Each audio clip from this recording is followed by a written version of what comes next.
Hello, everybody, and welcome back to Catching Up with Coach. My name is Neil Rule, the voice of the Golden Grizzlies. Today, we're joined by basketball coach Greg Kampe, and Coach, the NBA Draft is tonight. Certainly, the NBA Draft has been something that's been very kind to your program over the years. Yeah, I mean, this is a very exciting day for a lot of people that have put their whole lives into basketball. Their dream is to be drafted, to be in the NBA. We've been there many times, and we've seen both sides of it. We've seen the guy get picked. With the 54th pick in the 2016 NBA Draft, the Atlanta Hawks select Kay Felder from Oakland University. Then we've seen the guy not get picked. And, one of our guys that didn't get picked, and Kendrick Nunn, ended up being the runner-up Rookie of the Year. Three months he was the Rookie of the Month in the NBA. And just to update Nunn, he has now got 106. Make it 108 points, and he now has scored more points as an undrafted player in his first 5 games than any other player in the league's history. So while it's important and it's about status in the green room and hugging and being, it's still not the end all. So it's a great day, though. I remember Kay Felder's party. They had rented a room in a restaurant downtown, and there were probably 70 to 100 people there. And as the draft went on, he didn't go.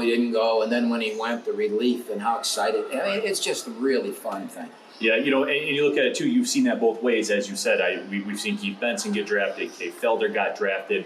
Raul Marshall, and we'll get into that in just a couple seconds. Like, Raul actually made it to the NBA as well. You can tell his story in a few minutes. But as far as the guys that did get taken with Keto, with Kay, what was that process like for you? What was that process like for this program?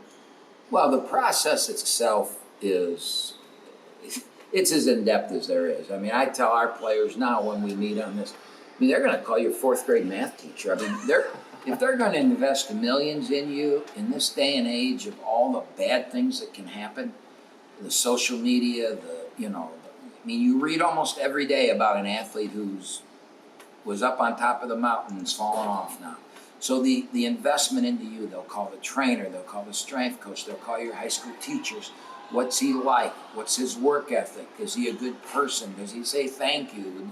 Do you feel threatened by him? Do you think he ever, would treat women poorly? Do you think this? I mean, it's just the amount of questions that are asked, the due diligence that those teams do are crazy. And then the real funny side of it, not funny, it gets you angry at times, but none of it's true. It's all fake, And I'll tell you the Raul Marshall story. When Raul, the day of the draft, and what happened is he did not get drafted. Within 30 seconds after the draft ended, Mark Cuban, the president of the Dallas Mavericks, not their GM, Mark Cuban called Raul Marshall, and he signed with them as a free agent.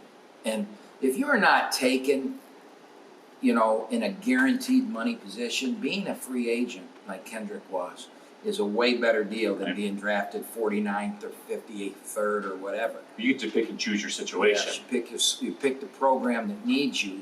I mean, one of the things you look at is how many guaranteed contracts does this organization have?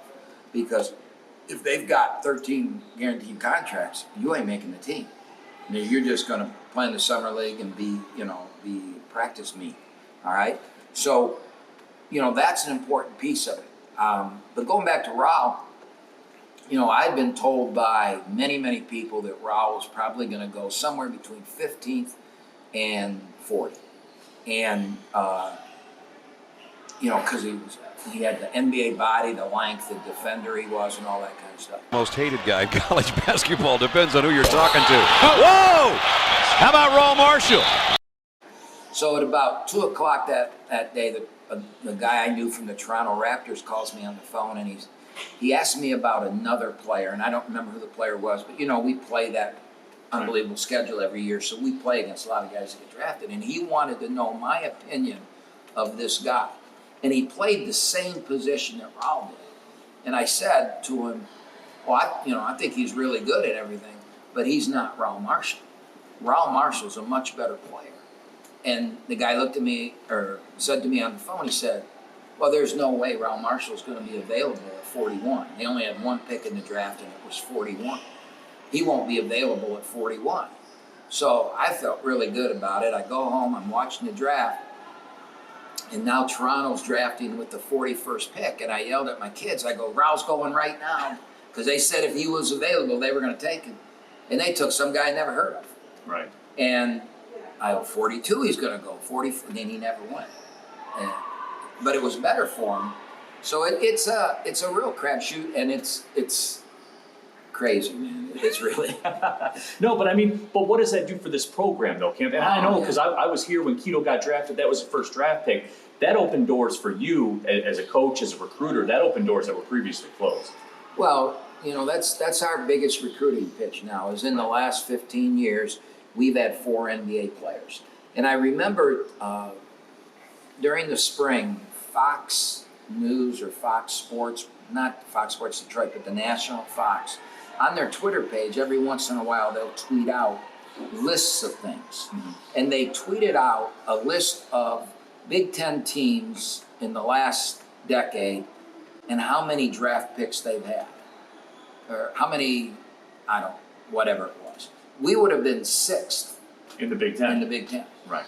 And, so we really use that in recruiting. And 4 NBA players, name me 5 mid-major schools in the country that have had 4 NBA players in the last 15 years. You can't.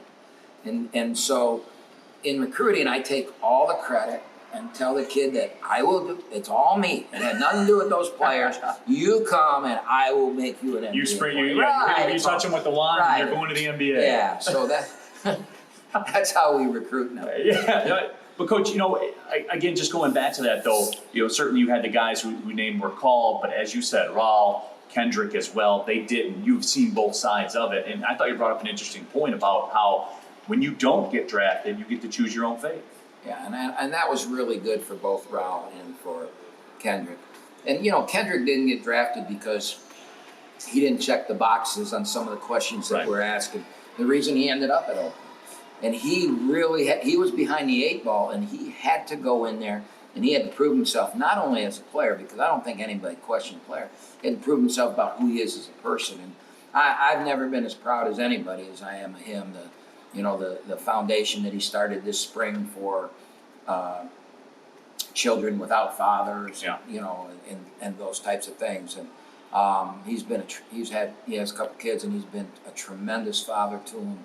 And Kendrick's a great story, and I am so proud that he represents Oakland University. Absolutely. Well, Camp, our local NBA organization, the Detroit Pistons, certainly in the news as well. They hold the #1 pick in tonight's draft and doing the talk radio circuit and everything like that. The fans are all in with Cade Cunningham. Of course, we played at Oklahoma State against Cade Cunningham. Just give the breakdown of Cade from the coach's perspective, the game plan against him. I found that when it came down to winning time, he got his spot on the floor because he's such a physical specimen. I mean, he's hard to stop, man. Well, I've said this, I've done some interviews on it because we played him, and I've said this in all the interviews. I think he's generational. And there's a lot of people that say, and this is a great draft, but there's no generational players. I do. I think he can transform a program, an organization. And I say that because of his size. And I'll never forget, we're sitting on the bench and watching film of him, you don't see it. But we're sitting on the bench and he comes out of the tunnel to shoot some shots. This is before the fans get there. This is before warm-ups even start. And I looked at Smitty and I said, holy blank.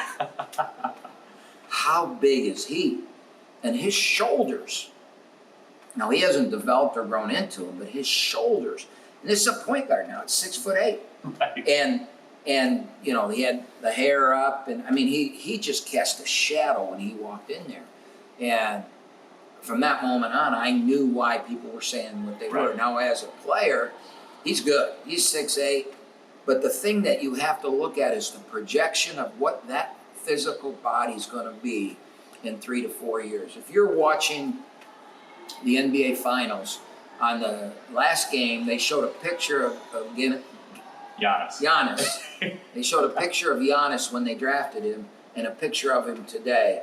You would know it's the same guy. Right. but he had that length and those shoulders and that you could grow into it, and that's what he's done. And the NBA game is, I mean, Giannis just takes the ball and goes to the rim. LeBron just takes the ball and goes to the rim, and they're bigger, faster, stronger than everybody, and that's what Cade's going to be. You give him 3 to 4 years, he's 18. You get him to 22 or 23. Look at the progression Giannis made. I believe and I'm not saying he's Giannis, but he could be. Right. And I'm saying he's going to get that big. And that you can't not take that. I mean, the only way they don't take it is if they get some blockbuster trade. Right. You know, and then you got to. I'm not a general manager in the NBA, so I don't know what's best for a program. But I do know who's good. Cade Cunningham's good. Well, you saw it firsthand, Camp. I mean, just where did you feel? I mean, you guys did the film work and everything like that. You had the scouting report. What did you feel you could do against Cade? Was there anything that you felt you could do? Well, you know, the zone, we wanted to trap him in that. But here's what I thought watching. Magic Johnson couldn't make jump shots when he came out of college. Michael Jordan couldn't make jump shots at a high rate when he came out of college. No. LeBron James, when he came out of high school, they weren't shooters. None of those guys were shooters. But by the time they became GOATs, right, the greatest of all time and whatever, they could all make shots. Right. I thought Cade was the same way. Late in the game, we were in it, and we backed off him because we didn't want him to drive, and he made 2 threes, bam, bam. And he proved he could shoot with the game on the line, clutch. He proved to me, that even as an 18-year-old, which probably Jordan would have made those shots too, or Magic or that. But on a consistent basis at this age, I think he's a better shooter than any of those guys. Again, people are going to go, oh, you can't compare him to Magic. No, I'm not doing that. I'm talking what they did versus what he did, what I saw. And I'm old enough to have seen them all. All right? And is he Magic Johnson? No. Could he be? Yes. Is he LeBron? No. Could he be? Is he Giannis? Could he be? You know, that's the thing, and that's what you deal in if you take an 18-year-old. You know, although I will say this: a long time ago, there was an 18-year-old that the Pistons took that, and they didn't take some really good players, and old Darko didn't turn out to be what they thought, right? So that's not an exact science. Yeah, but they did win an NBA title through it all, so that's what everybody's chasing. Camp, appreciate your time as always. Thanks a lot. Yep, you got it.